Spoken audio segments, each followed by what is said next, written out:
Sublime magnificence.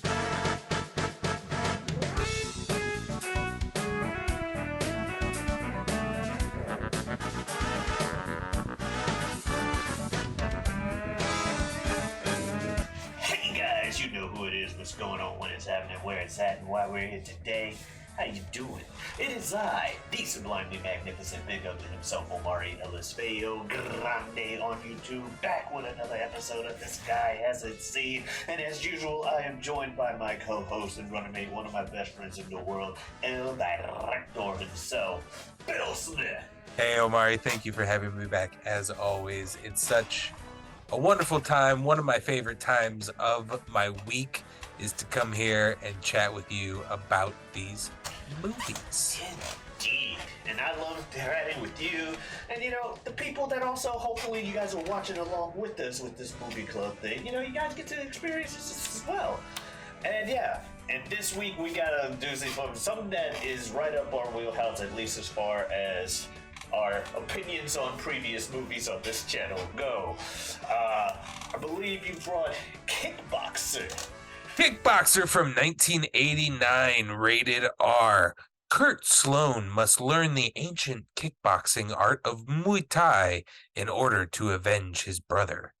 It is directed by Mark DeSalle, written by Mark DeSalle, but it stars our good buddy Jean-Claude Van Damme. Yes. In addition to Dennis Alexio and Dennis Chan. I brought this film to you because it is another one of my mini films that I was extremely into when I was a child, and this movie was getting rented all the time, and there are oddly a lot of touch points through this film that I was able to directly relate to every time I watch this, which weirdly can be said about this film and not said about a lot of other karate films. Yeah. And which I'll get into as we go through this film, but it has always been in my top 5 Von Dammes. And we loved Bloodsport so much as a show that, like, I have this list. I have this Google note. It's called Movies Omari Hasn't Seen. And it's got a full list of everything we've ever done, plus other things. Individual movies, I don't want to go through them and spoil any of them. But then when I select them, I then the way the Google note works, there's a checkbox and I can check it and it like crosses it out kind of thing. Yeah. There is a checkbox in this list that will never be checked because it simply just says Jean-Claude Van Damme. I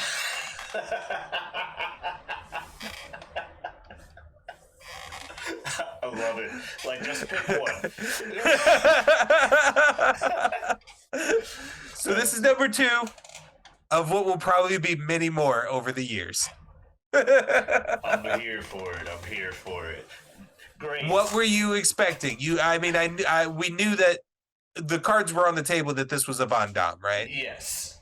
Okay. Cards were on the table that this was a Van Damme. And having seen Bloodsport, I pretty much expected underground fighting.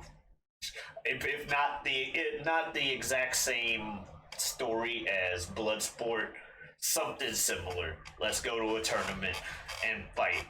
This time, I guess I'm a kickboxer.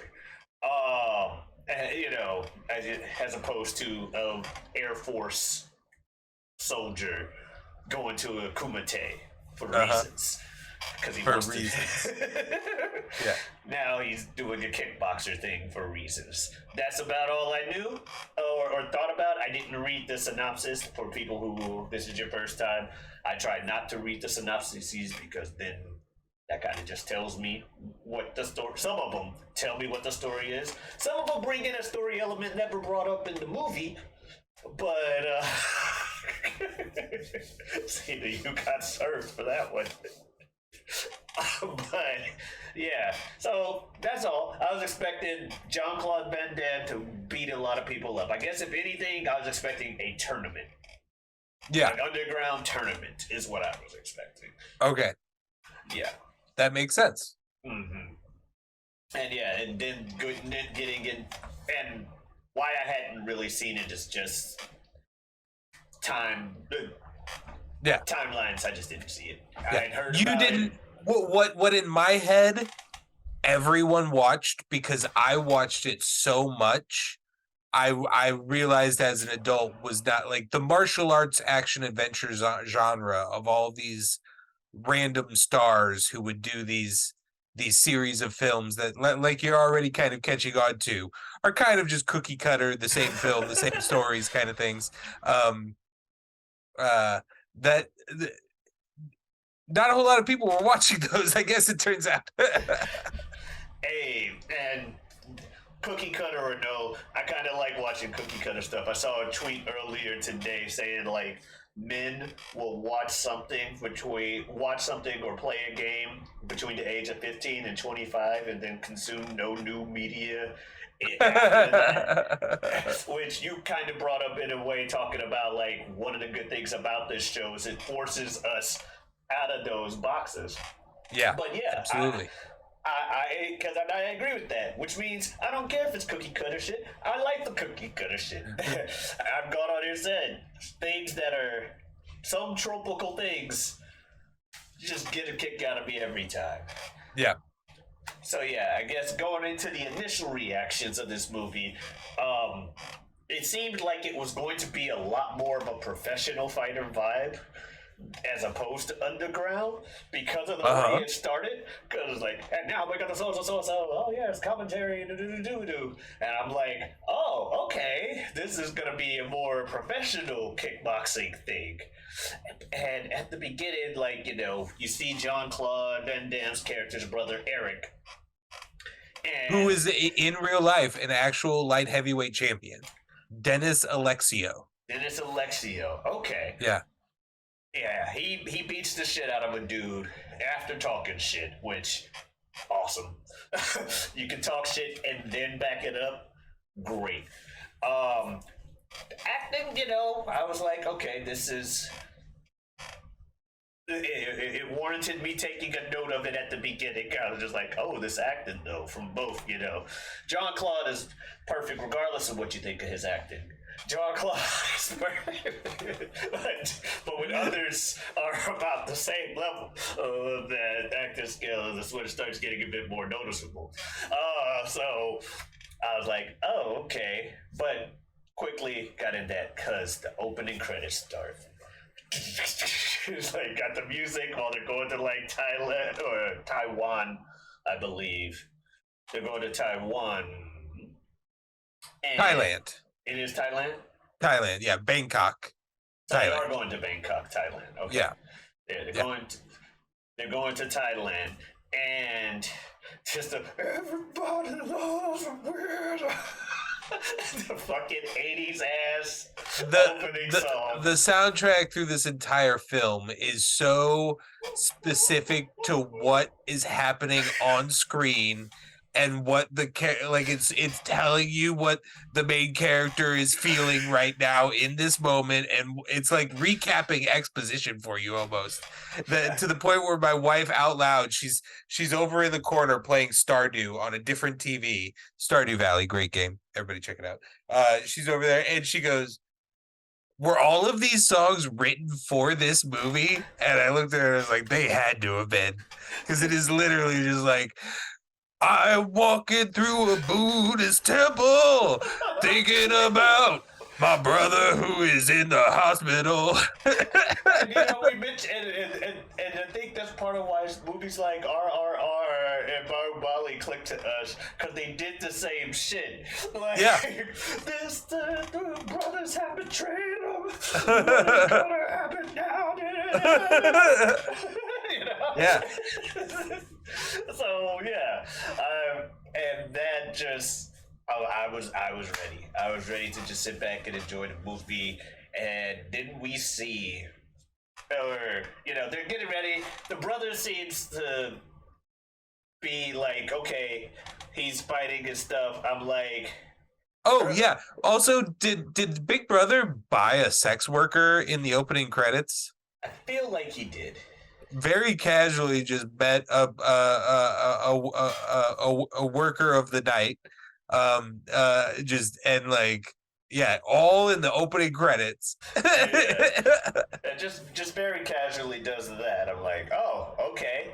But when they had that little opening thing, him talking about training his brother and fight, I'm like, okay, this brother is either going to die or become the like final opponent. Are One you of talking those. about in the when they're in the park? Yeah. Oh my god, I took a note of like all of this exposition in the workout scene in the park. Like they are literally like they're walking to the park and they're like, "Hey brother, you know who you are and where you came from and how you were born. I know I was raised like this and I was born this way and that. Good thing that we're not like that and we're different. And here's this." And like it was so expositional.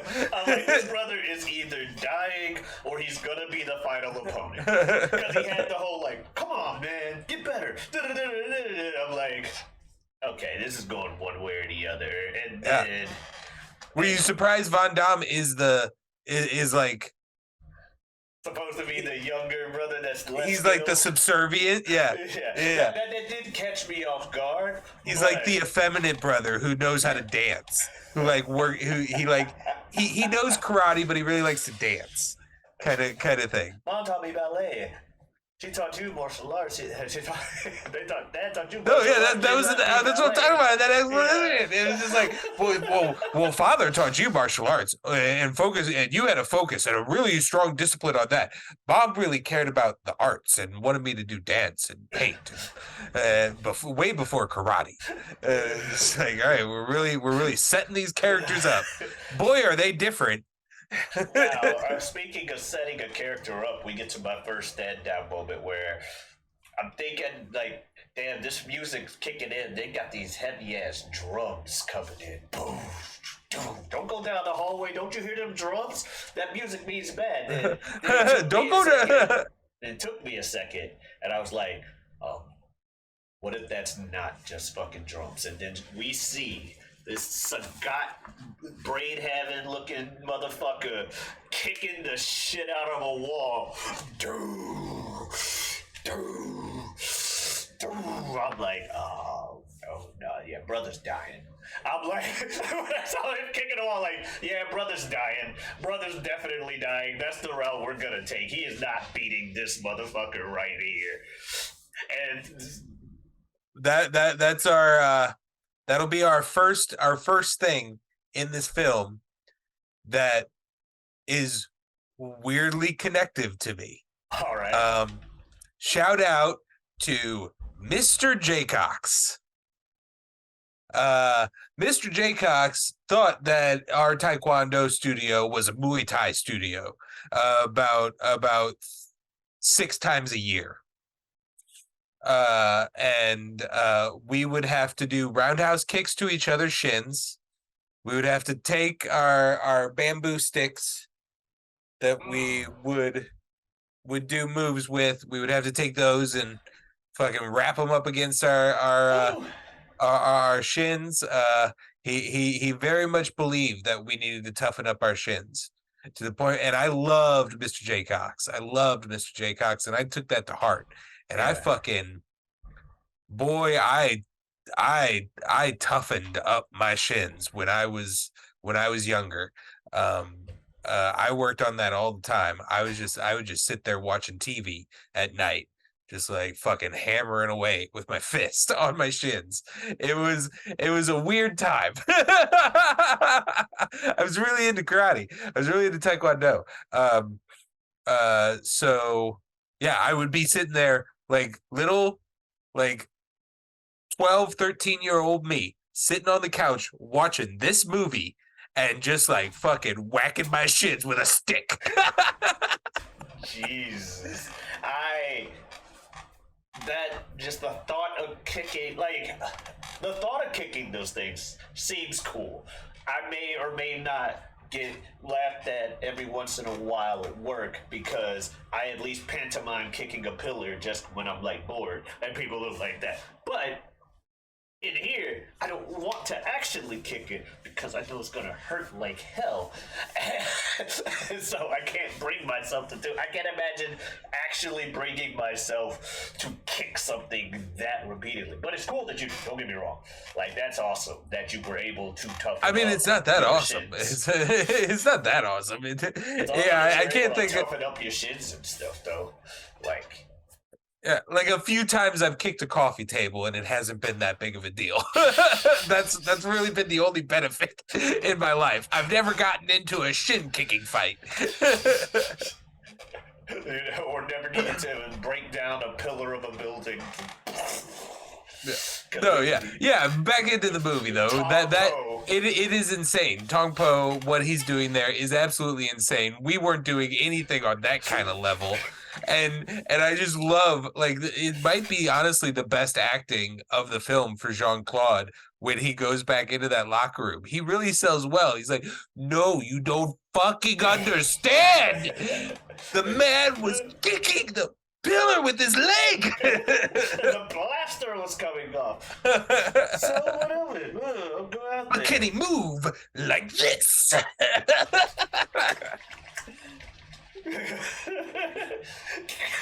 The flapping that his wet oiled body was making during that was disgusting. Like, oh, it was sorry anybody who had to hear that if that came through on the Zoom recording. Yeah, it was crazy. But yeah, that's absolutely a standout moment, leading right into his brother taking a motherfucking beating. Woo, those fucking knees in the corner just beat the shit out of the man. I'm like, holy fuck. And then Jean-Claude tries to, they get to the round break. Jean-Claude's like, back out. No, man, I think I can get him when I get back in there. No, I didn't know he wasn't going to be following the rules. Now that I know the rules, I'll definitely go in there and beat him. Nah. Immediately gets his clock cleaned. And immediately gets fucked up. Tries throwing in the white towel. No, get that shit out of here. And then, bam, elbow right to the back. Paralyzed the brother. I'm like, oh, so he's not dead, but he is paralyzed, and that sucks. And then when they announce that he's paralyzed, that's when, like you said, the Buddhist temple. Our prayers for alone. Like, what are we doing? But we meet Taylor early on. Taylor saves him and his brother because they do some cold ass shit and just drop his ass off outside the arena. And they're like, all right, bye, Americans. It's crazy that people keep calling Jean-Claude. Like, it's crazy watching these movies back and like Arnold Schwarzenegger and Jean-Claude Van Damme and these guys are just like constantly being referred to as American through these films. And you're just like, no, they're not. It'd be fine if they just called him. and even in this movie, Jean-Claude at least says that he's not American. Like, she's like, where are you from? Oh, I was born and raised in Belgium, but I lived in Los Angeles recently. Like, he's like, I'm not gonna hide the fact that I'm clearly speaking with an accent. I'll have everyone else call me American, but my character's not gonna be so self-ignorant. You mean he's not named John Dukes, Sergeant of the U.S. military? Fred Dukes. Yeah, even more American. I think you're right. Fred Dukes. Is either Frank or Fred Dukes? Frank Dukes. Frank Dukes. Fred Dukes is the Blob from X-Men. Oh. Yeah. Fred Dukes. Fun fact. Anyway. Not the show, bro. Not the show. Not the show. And I'm moving on. It was topical. Go watch whatever you want if you want to hear X-Men talk. What? Might as well call it. Anyway. Something with an X-Men in it. You do the work. But yeah, we get the announcement that brother's paralyzed, and you get John, where he's like, he'll never walk again. And I like Jean-Claude just, you want Make him walk again. And he gets so pissed at the doctor. Make him walk again. And he goes from so pissed at the doctor to like full sobs. And you can like they hold on Taylor for a little too long. And he's like, I'm uncomfortable. This grown man is sobbing and I just met him. I don't know what to do. Yeah. But Taylor eventually, John Claude wants to fight Tong Po, and Taylor's like, fine, if you want to learn Muay Thai because you need to get revenge, I know a guy. And they get him out there to, we go out and we meet the sensei for the movie, Shan, or Shan? John, Yeah. Xian, Yeah. played by Dennis Chan, does an amazing job. I think he's, Jean Claude is great, and Jean Claude's, but Jean Claude needs folks around, like he needs at least one person there to like hold the movie together. And I think both Jean and Winston Taylor are great side pieces for Jean Claude, just like what's his face in Bloodsport. The American dude. Yeah, the big dude. But yeah, I agree with that sentiment. He does really help hold the movie together. I like his little lines where John Claude will say something and like call him out on the bullshit. And he like so. No, I don't think you really are that good. I don't think you are. Are you ready to protect? Not quite. Didn't think so.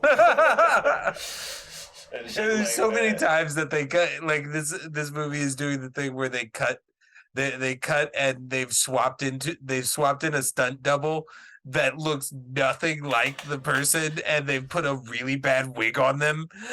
Like they'll do this a lot for the sensei in this film. All of a sudden it'll cut and it's just it's a small person with a cheap gray wig on.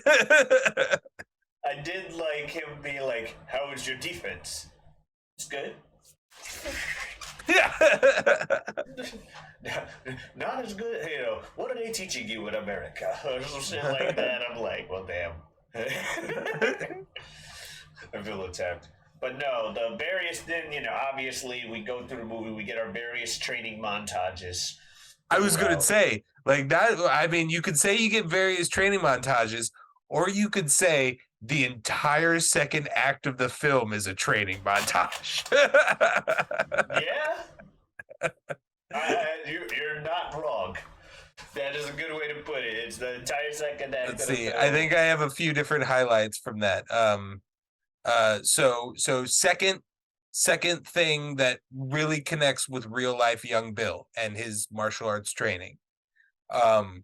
And this wasn't an occasional thing by Mr. Jaycox. This was a thing that I believe this was a part of your very first class that you would do at American Karate, weirdly titled because we were a Taekwondo studio.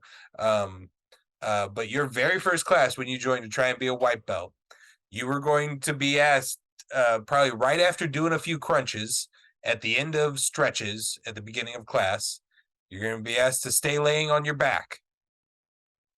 And at this point, you will have already been taught a ki and what a ki is. And my favorite way to teach a ki was from one of my instructors named Mr. Herzl. And Mr. Herzl would explain a ki the best way he knew how, which was imagine, or a lot of us have been in the scenario, you're trying to open a jar. And you're sitting there and you're really cranking at that jar and it's just not budging, and you've run it under the water and you've tapped it on the corner or whatever, and you've done everything under the sun that you think you have to do to open this jar, and then you're just about ready to give up, and you go for it one more time, and you're going and you let out a grunt of just like and then that's a ki. So you've already been taught that, and now they are about ready to drop a medicine ball on your stomach and tell you to do a ki.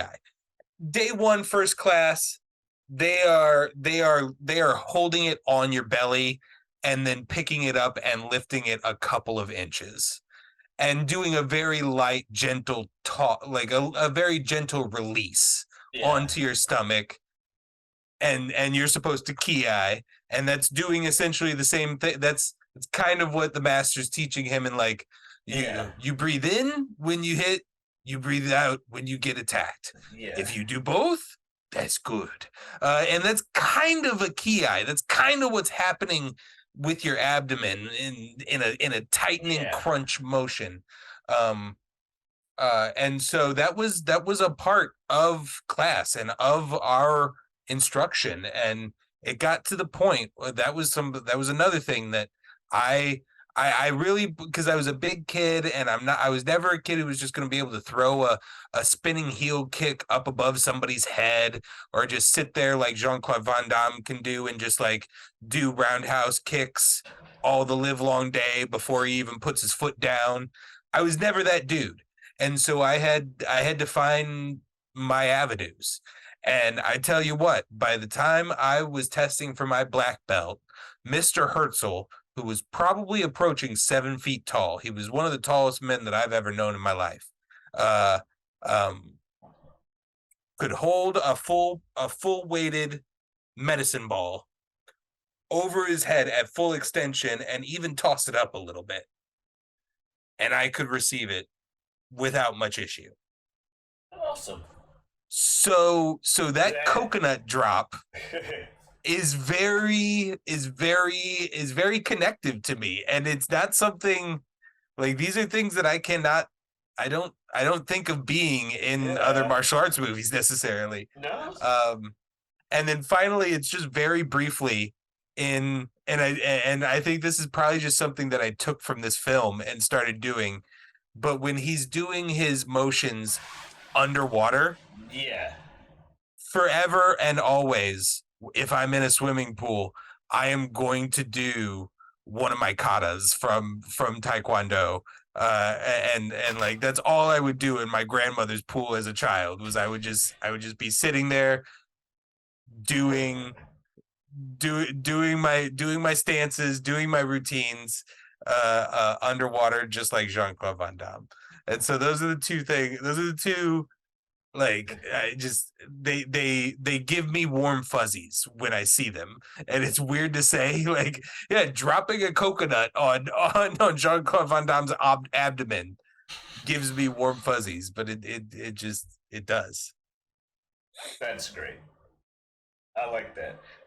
And then on the other side of things, the scene with Van Damme and the girl after they have dinner, where they eventually at the end of it kiss for the first time, Yeah. is so fucking rough. Boy, are they both really trying. Yes. Yes, I will agree with that. That was quite the scene in and of itself. It just, and then the director and editor just did no service to it. Like, it went on way too long. We didn't need it. It really broke up the montage feel of the second act. Um, in not necessarily in a good way. I thought it was interesting when the sensei sent him to the village to get groceries or whatever. And then The he first just time. shows up, yeah, and he just shows up and he just starts chasing the kids around. I'm like, this is some random white dude just shows up to the village and starts chasing kids. I Like, mean, I skipped over another note that I had, which was in the opening credits when he takes a picture of a group of naked boys swimming. I apparently skipped over that visually. I did not even realize that happened. Like, it's one of the first things that happens when they arrive in Thailand. There's like all these like B-roll footage of like, look, Thailand, and one of them is a group of little naked boys jumping in the river or ocean or wherever we're at, right before him and his brother come up on the boat, and he's a tourist and he's got his camera, and he turns and takes a picture of all the boys swimming, and it's just It's a little weird. It is I weird. in It's a in little 2023 I clock it. Yeah, that's fair. The Yeah. one picture you're gonna show us of him, you're gonna show us of him taking, is of these little boys that you also just weirdly showed us skinny dipping. They're just little. I mean, they're just little like 6-year-olds, you know. But like, throw some underwear on them. I don't know. Why is he taking pictures? Look, the locals. This is just some shit. Yeah, I mean, it's a joyous. Like they were having a bunch of fun. It's a great. Yeah, It's a there's great kids sight, playing, but that's still, the one that's picture the they moment. show him Yeah, taking. yeah. Yeah, but and him chasing the kids around was portrayed in a harmless enough fashion. But to me, I'm just like, if I'm just sitting there in that village and some random white dude shows up and starts chasing the kids around, having not talked to anybody, I'm gonna be like, who the fuck is you? Anyway, that was just funny. Well, that whole scene is supposed to be like, look how good of a dude he is. Like he's a good dude, and this is the test that the master was sending him for. Like somehow the master knew that this was the time of day and day of the week where his niece gets hit up for money from the mob. And let's see what this dude does with that scenario. Yeah. Does he whoop their ass? I hope so. But yeah, also throughout the whole training montage act, they kept cutting to the fucking eagle. I loved it. I was like, I don't know why they keep cutting to this eagle, but they never really explain it. No. Like you're waiting for the moment that that the master extends his arm like this and the eagle comes and flies on it and he's like, you have passed the final test. You are now one with the eagle, or something like that. And at one point near the climax, he does come across the eagle, and I was like, "Oh my god, he actually interacts with the eagle." It's true. I'm like, okay, maybe that was the whole payoff for the eagle, is they wanted to have that moment where he was reminded that he's doing this for not just him and his brother, but for America. Well, there's that whole weird fantasy element layered on the back half of the training sequences of like my wife kept like making eye contact with me with a raised eyebrow during the like Jean-Claude is hearing warriors of the past while he's training at the temple thing. Yeah. She's like, what the hell? What movie is this? And I was like, don't worry, it's not really addressed. They're bringing it in, but they're not using it in any way. Because I thought I had missed something. I'm like, what was the result of it? Oh, nothing. No, yeah, it's kind of just like the eagle, where I don't know, somebody thought it would be cool. But yeah, after he gets done training, eventually Uncle's like, we go to special place today. And we go to a bar. And Did you know about this scene? Because this scene is kind of famous outside of the movie. I did not know it was from this movie, but yes. The second he started, I'm like, so this is the scene that's been beaten to death. Yeah. And yeah, he gets drunk, and then the dude tells him to start dancing, and he picks up a random girl and starts dancing with her. Immediately picks up second girl. And then the sensei, tells people at the bar to fight him. He agitates them. Bar fight ensues. Fun time. Jean-Claude just beating people up while he's doing this. Dancing and shit. Like he's reached like that. I feel like that bar scene is to be like he's reached God level. Like he is it status at this point because he is wasted, and these dudes aren't laying a pinky finger on him. He is like casually just like Neo third act of the Matrix, just like bloop while dancing. Yeah, I love the touch they did where one of the dudes hits the jukebox and it actually skips. Like the song's clearly not playing out of the jukebox. It's clearly, we put in music here, but they made sure to skip it a bit when they hit the jukebox, and I'm like, okay, that's a good touch.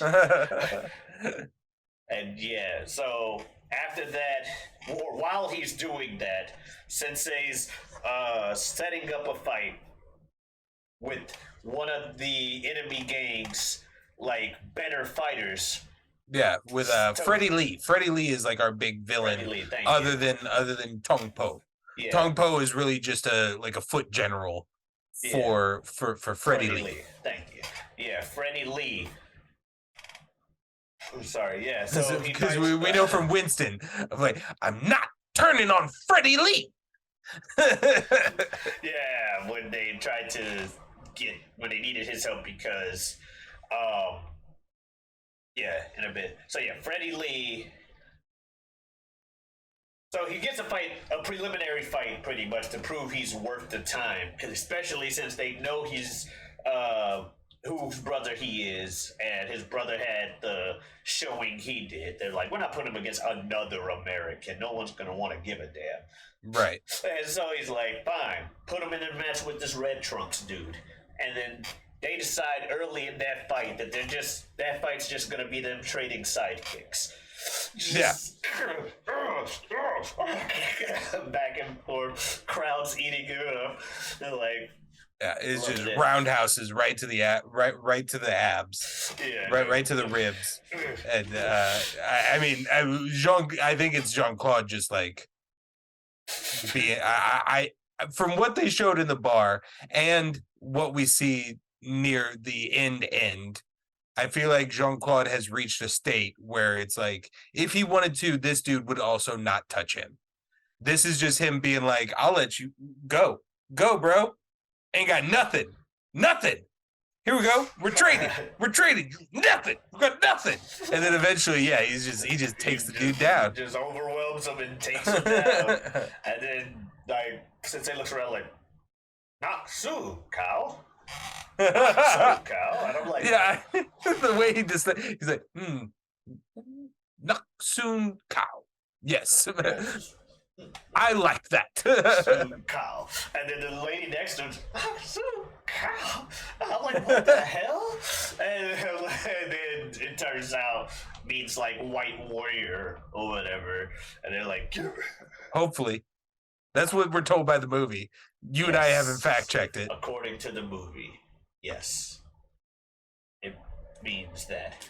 So no, soon cow.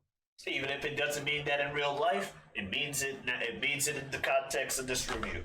So they call him the White Warrior. And Freddie Lee's like, ooh, shit. Okay. Yeah. He's good. Yeah. And they try to like I'm maybe slightly concerned. There's a little bit of me that's like, but not concerned enough to not book it or decide to bet $1 million on Tong Po anyway. But just for he's not worried because he has a plan B. Right. Just for insurance, they decide to go with the plan B of, first off, the main thing that made me not like Tong Po in this movie for obvious reasons. The assault on the female lead. Mylin. I believe. Yes. The assault. Miley. Miley. Obviously, I can't be like, oh, Tong Po's so awesome with that. I mean, he's a good villain, but I'm like, God damn it, you didn't even need to do this. Doesn't really matter in the grand scheme of things. Like, and then I guess it just makes him going from just like a foot soldier to like, no, this dude's evil. Yeah. Like this dude isn't just a good fighter that fucked up this dude's brother. Like this dude's evil. But I got that. I could arguably have gotten that from the first scene where he kicked away the thrown in white towel and went for the fucking kill shot. Because that's what I got out of the first one is he literally says, get that shit out of here. Like, I'm not following no kind of what you thought was rules and shit. That ain't what we did. You thought this was professional fighter vibes? Nah, nigga, this is the underground. Yeah. And we do shit the ancient ways in this one. And they decide, hip wrapped fist, dipped in like resin, coated in glass, and I'm like, oh, ancient ways go hard as fuck. Broken glass. Okay. They also kidnap his brother and threaten, to kill the brother if Jean Claude doesn't throw the fight. All kinds of shit. Bringing us to the climax of the movie. You got the fight itself. Fucking Tong Po tearing into him and stuff because he's just playing games with him because Jean Claude's not allowed to fully fight. Exactly. So yeah, he does one round that he's strictly only using knees. He does another round where he only uses elbows. And then he's like, all right, now you're getting the whole package. now I'm gonna start tearing at your flesh with the glass. Yeah. And like just to claw around the midsection and all of that shit. Meanwhile, the dude, the sensei finds where they're holding the brother. Goes so in. Glad they didn't kill the dog. Yes. They fake you out. They almost tell you they're going to kill the dog, and then not only does the dog live, but he gets a front row seat to the fight. yeah, I thought for a second I'm like, did the dog? Because I'm like, I thought the dog was gonna die off screen or something, and then the dog maybe on set wasn't closing its eyes no matter how much they wanted it to, so they just had him sit there on the ground like, we'll just say he's dying. We'll kill him off screen. I just figured the dog wasn't cooperating when they needed him to, acting wise. But you're right, he is there later, and it's like, okay, the dog gets to live, which is great. That doesn't happen often that the dog lives. Yeah. So, yeah, but uncle gets surrounded, and here comes fucking Taylor, who's like, for those of you who were listening, I was a soldier. I mentioned earlier in the movie, I was a soldier that killed motherfuckers. Yeah. He goes in, just starts like shooting up the place. It's awesome. That was saves cool. the brother. Saves the brother. Everybody shows up at the arena just in time for Tong Po to really piss off Jean-Claude Van Damme by mentioning the aforementioned assault. You bleed like my Lee. Yeah, that's what he said. And then he reconfirms what he means by that to Jean-Claude. Yeah. Yeah. Yeah, it's a fucked up moment. It's a fucked up moment. But right after that, he's able to see his brother in the crowd. And boy. And this dude has been getting his ass beat for like 5 rounds. And the second he is allowed to fight Tong Po, he fucking demolishes that dude. Whoops his ass. He does the signature Jean-Claude Van Damme kick, which is the spinning jump heel kick, where he goes a little splitsy with it. And that's a classic Jean-Claude Van Damme move. That's going to be in every single Jean-Claude Van Damme movie. They often build up to it in his later end of his career because it's such a signature of his. Yeah. But the biggest thing in this movie, right after his signature, he does what might be the greatest flying sidekick in the history of cinema. It is so good. It is so tight and so perfect in form, and it looks so real. It is. I wrote it as a note. I pulled up my phone. I hadn't made a note since underwater training. And I pulled out my phone to type maybe the greatest flying sidekick in cinema history. It is fantastic. So I had to quote that. And then the movie just fucking ends. It goes right into the fucking. I laughed my ass off right after the fight. It just. He walks over to his crowd of people and he's like, "All right, we did it." Oh my god. Yeah, you're right. Exactly. Right when the fight is just over.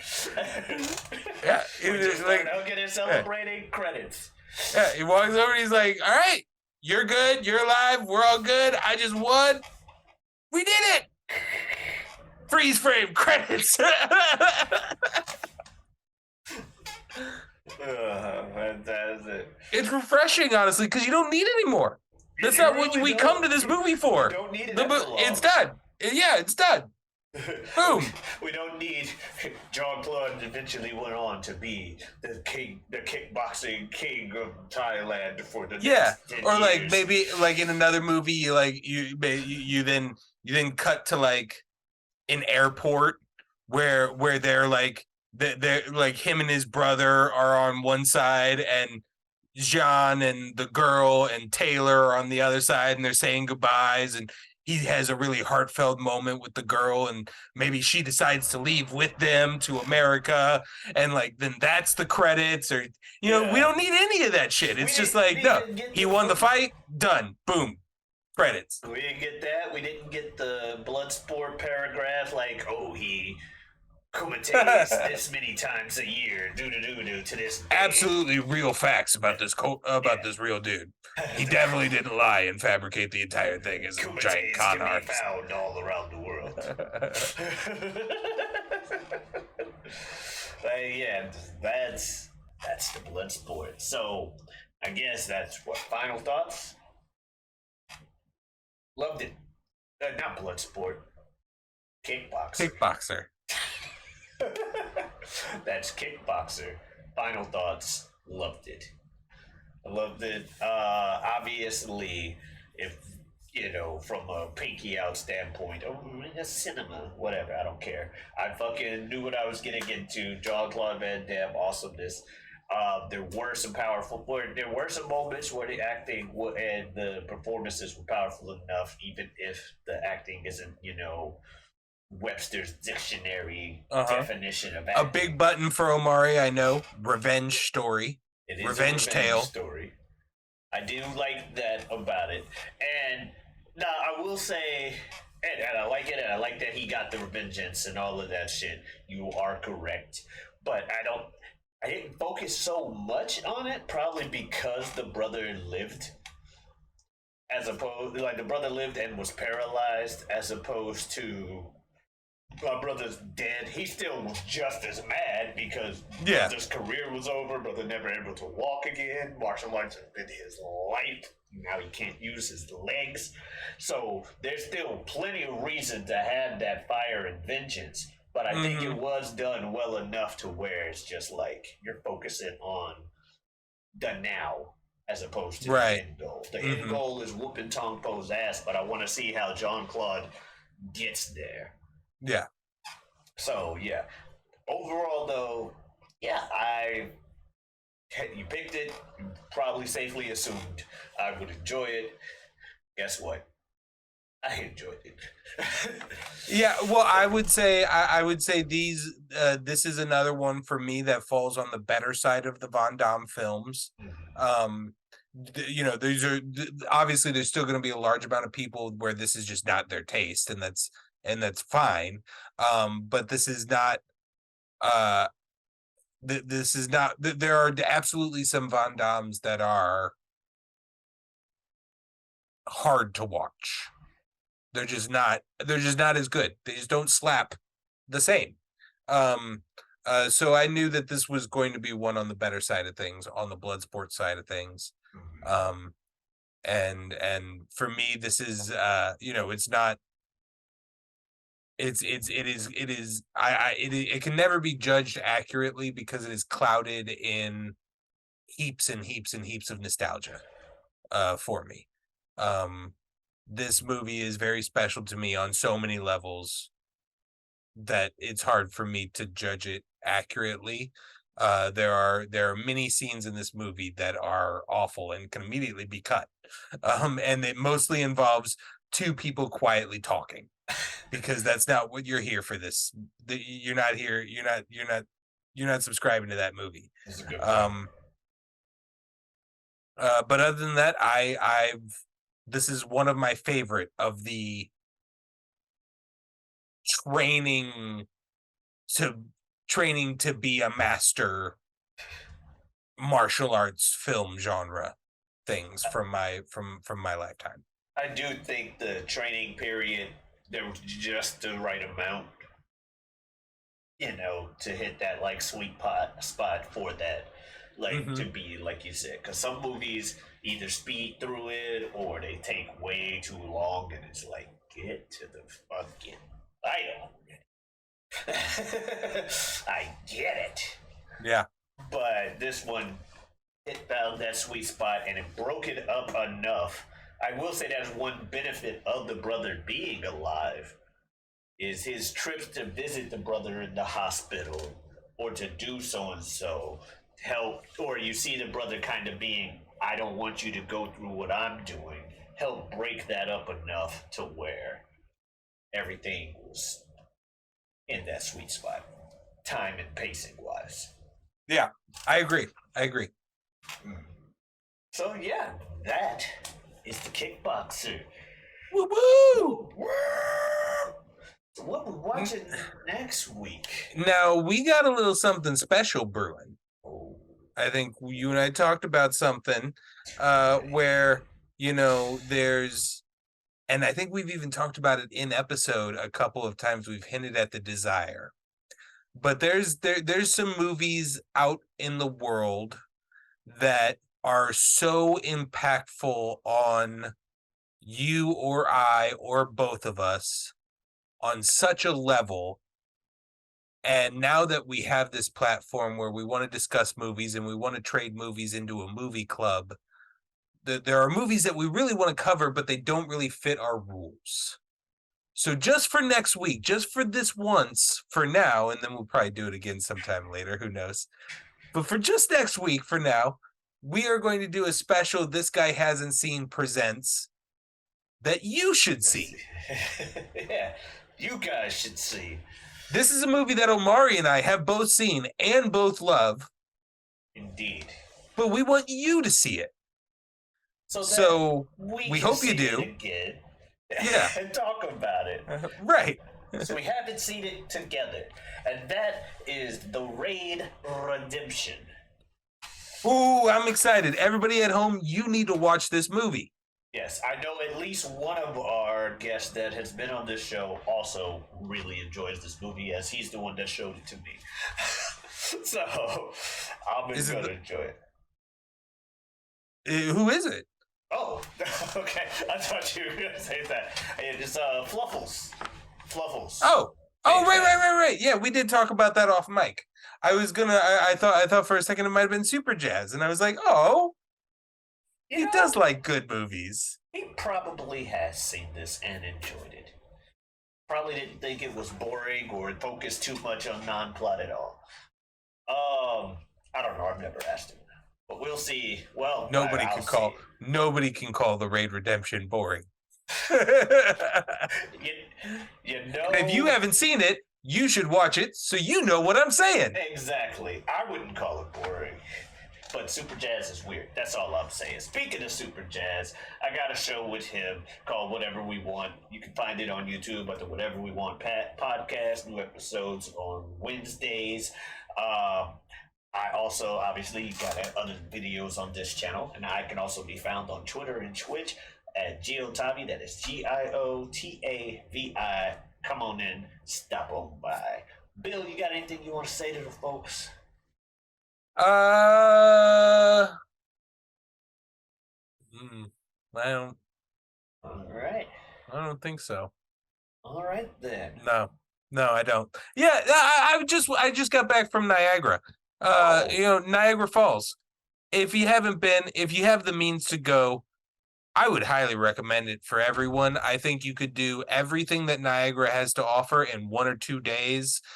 Every individual thing is pretty reasonably cost. Like no one activity costs more than $40 to do. Like taking the boat on down the river, right up to the mouth of the falls is one of the most insane experiences I've ever had in my life. And it cost me $37. You just got to get to Niagara, and then especially if you go between 8 and 9:30, they're very slow. Not a whole lot of people are getting out to the boat that early, and so it's a very easy, casual experience that costs $35. That is one of the most insane experiences I've ever had in my life. So I recommend to anybody who's able to get there, do that. Awesome. Well, guys, thank you very much for watching. We'll see you next week with the Raid Redemption. Adios. Bye.